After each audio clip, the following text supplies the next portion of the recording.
investment para sa anak mo? Pwede ba kahit bata sila? Ay nako, pwede po. Yan po ang pag-uusapan natin sa episode na ito. Hi there! This is Chinkitan, your pambansang wealth coach. Mga magulang out there, oo.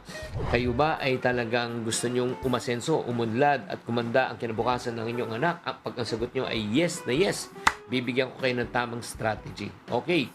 Una, bakit muna maganda na mag-invest at mag-umpisa ang mga bata habang sila ay sanggol pa at bata pa? Kasi number one, mahaba po ang oras na meron po sila. Ang ibig sabihin, kung magsimula ka ng bata, mas malaki ang potential na pwedeng kitain sa pamamagitan ng compounded interest. Ang ibig sabihin ng interest, kikita ng interest, nagpapatong-patong po siya. Okay. Number two, ay nako, ang kagandaan yan, pag bata pa tinuruan yan, mapapasan nyo yung tamang mindset na matututo po sila na financial discipline at the same time financial investment habang bata pa. As a matter of fact, ito po bibigyan ko po kayo ng idea. Paano ba nyo sisimulan to? Ang una siguro ay mag-set muna kayo ng ipon goal. O para saan ba kayo nag-iipon? Ito ba ay para sa kanyang future in terms of education?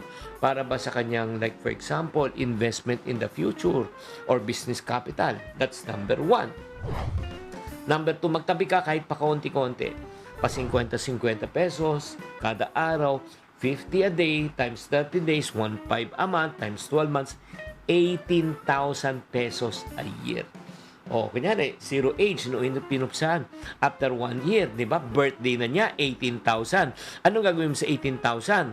Syempre, ipagpa-party ko, first birthday. Ito lang sabihin ko po sa inyo. Pag pinag-party nyo po yan, inubos nyo yung 18,000.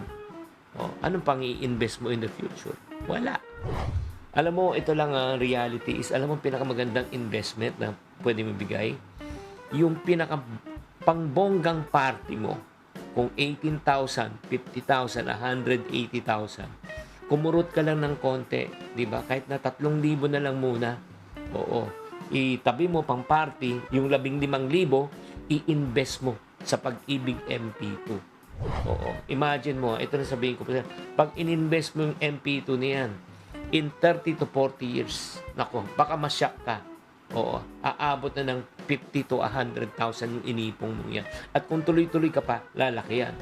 Imagine mo, pag kayo po ay nagpa-party, maalala pa ba kaya niya yun?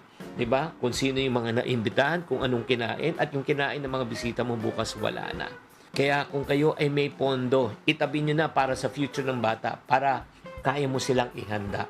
Sa tamang investment, mabibigyan mo sila sa better chance sa buhay. Invest early, invest wisely para sa pamilya at para sa mga anak.